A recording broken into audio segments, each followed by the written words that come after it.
జయభేరి. నేను సైతం ప్రపంచాగ్నికి సమిధనొక్కటి ఆహుతిచ్చాను. నేను సైతం విశ్వవృష్టికి అశ్రువొక్కటి ధారపోశాను. నేను సైతం భువనఘోషకు వెర్రిగొంతుక విచ్చిమ్రోశాను. ఎండకాలం మండినప్పుడు గ్రబ్బిలం వలె కాగిపోలేదా? వానకాలం ముసిరిరాగా నిలువు నిలువున నీరు కాలేదా? శీతకాలం కోతపెట్టగ కొరడు కట్టి ఆకలేసి కేకలేశానే. నేనొకణ్ణే నిలిచిపోతే చండ్రగాట్పులు వానమబ్బులు మంచుసోనలు భూమిమీద భగ్నమవుతాయి.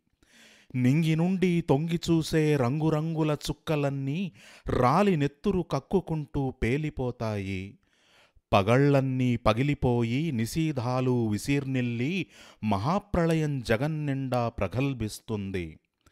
నేనొకణ్ణే ధాత్రి నిండా నిండిపోయి నా కుహూర్త శీకరాలే లోకమంతా జల్లులాడే ఆ ముహూర్తాలాగమిస్తాయి.